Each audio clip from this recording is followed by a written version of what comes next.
Now, of course, we will continue to track those numbers as they come in, and we expect to be able to give you a better picture of what voting across the country looked like. But until then, it's back to you in studio. Before you go, Javon, basically you're saying, compared to 2016, today's election is a bit ahead of where we were last time in 2016? Go again for me, Herman. Right, we're looking at the figures you just gave us. You said in 2016 we were at about 10%. So you're saying this time around we are actually ahead of where we were. I am so sorry, Herman. I'm really not hearing you. We're having some technical difficulties there. We do apologize for that. But based on what Javon just said, in 2016, the voter turnout at 11 a.m. was 10%. Now, as you just heard, at 11 a.m. today, 2024, the voter turnout is 11.19%. And that basically means we are ahead of where voter turnout was in 2016. So basically, it's still a bit low compared to what we'd expect, but then that was at 11 o'clock this morning. So we move on from the EOJ Center. Now we are going to St. Catherine, where our reporter Raquel Porter, she's there covering what's happening. Raquel, what can you tell us? Thanks, Herman. While there's not much activity outside polling stations in Old Harbour South, North and Central, supporters of both the Jamaica Labour Party and the People's National Party have been trickling in to cast their ballots. I was in Old Harbour South earlier, and this division is considered a swing seat. What I mean is that the Jamaica Labour Party candidate Lloyd Grant won the division with close to 1,800 votes in 2016. The People's National Party won in 2012. But what I must tell you, Herman, is that Mr. Grant, who broke his foot last night, says he's anticipating the counting of the ballots. I'm confident it's going one way. It's going one way? One way. And it's my way. Talk to me. Who you broke your foot last night? When I went home, and as I opened the door, I stepped back and I slipped off the step and I wrung my ankle. And when I went to the hospital, they say it was broken in 2 places. But it's not going to stop me. I'm going to win it on 1 field. After 5, talk to me again. That's the Jamaica Labour Party candidate for the Old Harbour South Division, Lloyd Grant. He's up against People's National Party candidate Dr. Kurt Wall.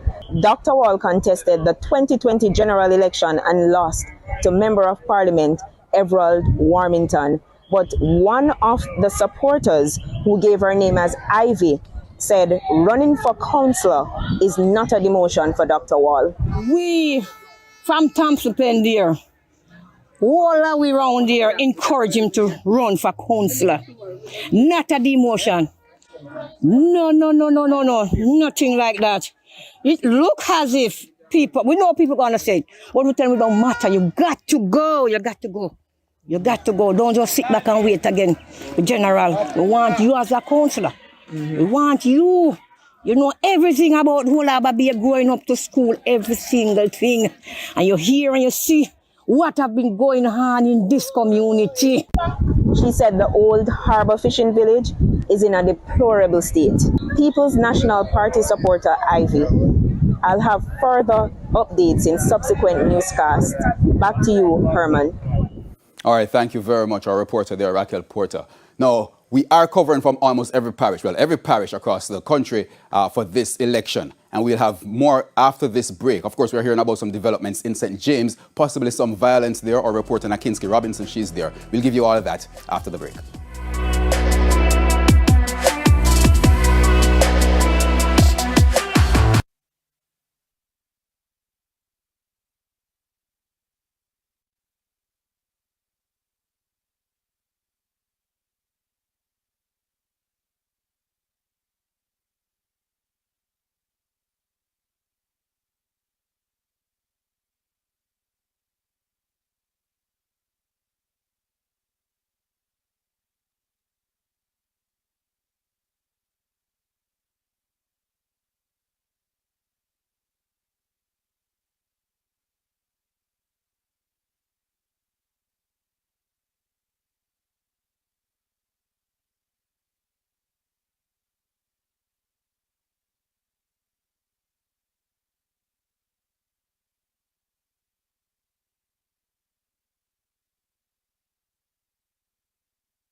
Welcome back to Vote 24, TVJ's coverage of the local government elections today.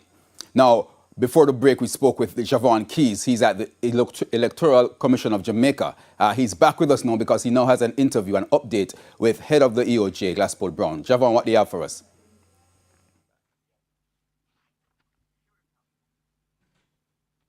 Yes, Keys, start again, please. Sound check. Audio check, testing. Are you here?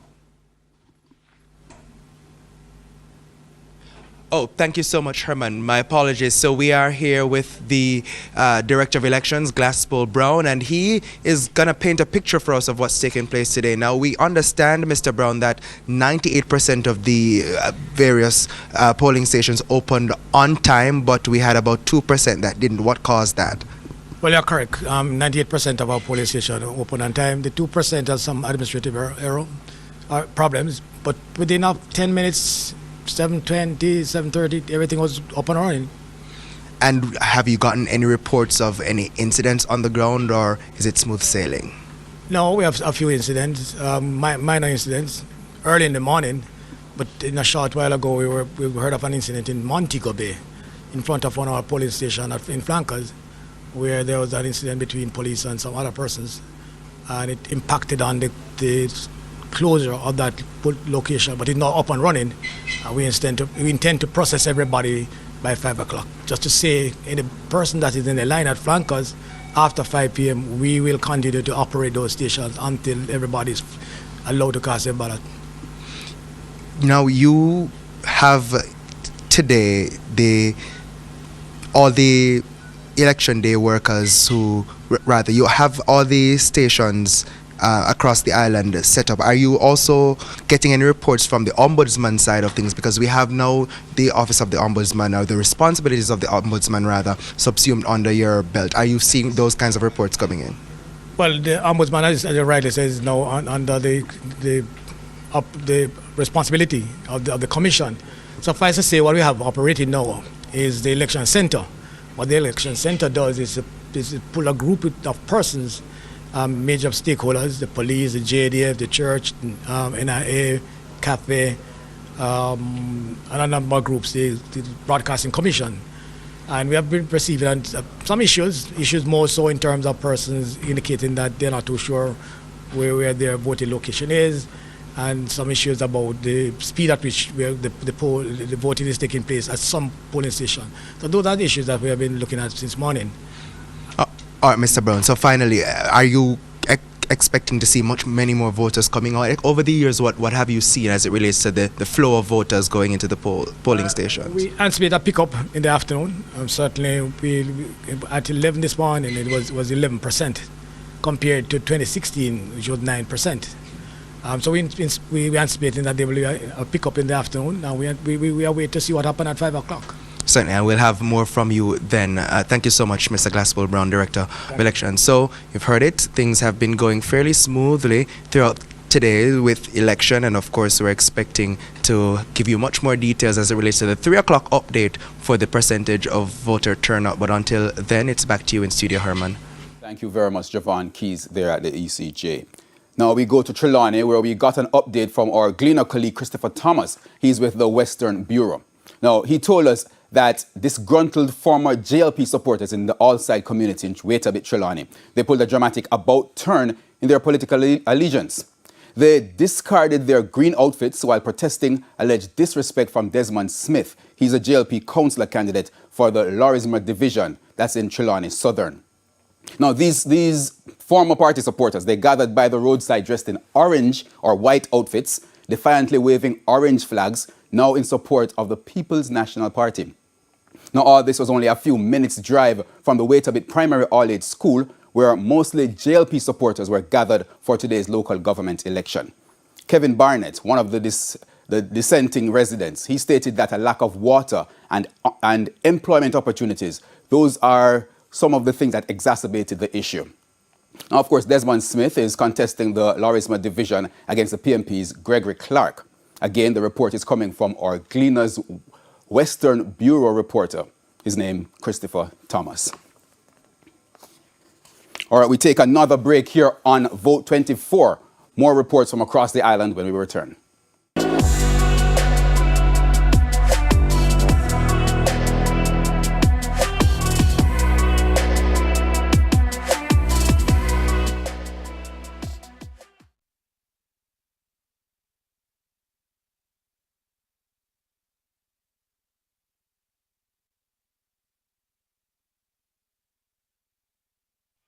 Yes, I'm hearing you. Are you hearing me now?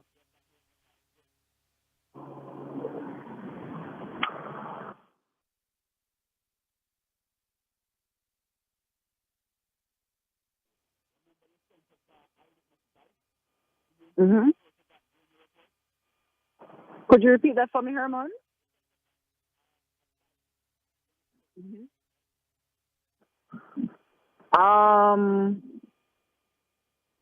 You're not live.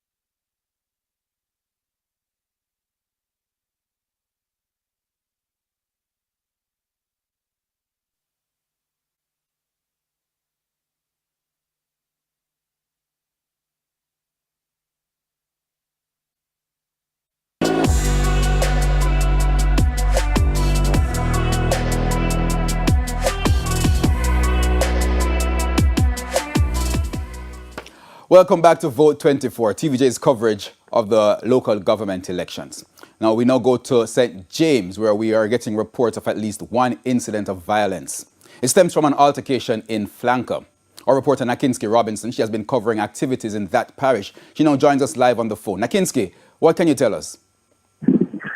Thanks, Herman. The atmosphere in Flanker it's really tense right now. Flanker is, of course, in the Montego Bay Northeast Division. And I moved out of the area for safety concerns, vigilant in terms of what we were doing and the footage that we could have gotten there. But residents are essentially decrying what they say is the alleged murder of a man this afternoon. I spoke with an alleged eyewitness, and she says, well, he was on his way to vote at the time when the shooting incident took place.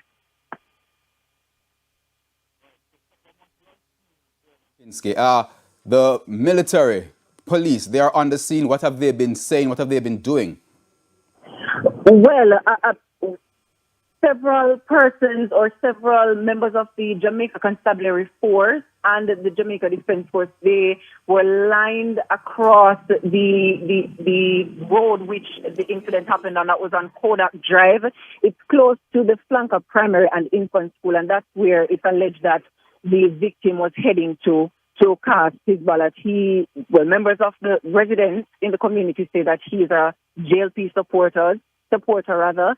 We saw a huge military tanker blocking off the area, and there was another one blocking the entrance coming into the community. Okay, so right now, are things still tense? Well, I have moved out of the area because it de-escalated for a short bit, but close to, just before we left, the mother of the deceased came and she was confronting the person that they said killed the deceased.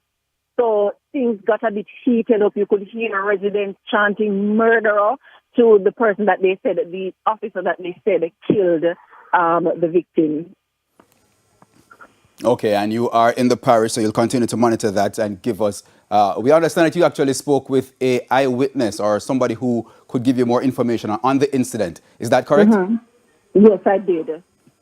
All right, I am checking with our technical team. Do we actually have that interview? Yes, we do have that interview. We'll hear what he said. First, I vote. I not left him head back. I watching him head back. First, they say, oi, oi, oi. The little boy stand up and hold up in two and them so. The police first shot him. And then the soldier them run come. Shoot him again. And then all when he drop a ground, they still put shot in him.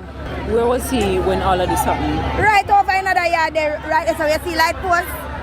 Right, that's how it happened. I was standing there, do nothing at all. I heard someone say that he was a wanted man. Is that true? If he wanted, miss. Which party if he wanted? Then too wicked, then try put label on people picking name them to stop.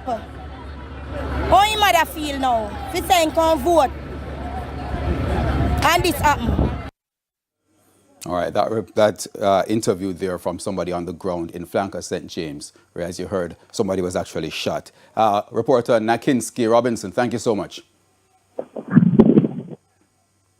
All right, Nakinski there in St. James. Now, before we go, we're just about getting ready to wrap up our update so far. But before we go, just a reminder of the report from the Electoral Office of Jamaica. They basically pointed out that voter turnout today up to 11 a.m. was at 11%, 11.19%. Now, of course, this we are comparing back with what was done in 2016. At 11 a.m., it was 10%. And so we're seeing where we're a bit ahead of what the turnout was like almost 8 years ago. Now, also, it's not really the same thing, but voter turnout for the general election in 2020 was at 16%. Now, of course, we know from history that the general election normally has a larger turnout than the local government elections. But comparing local government to local government, this year we are now at 11% compared to 10% back in 2016 when we had the last local government election. But that's it for the 3 p.m. update. Join us again at 5:30.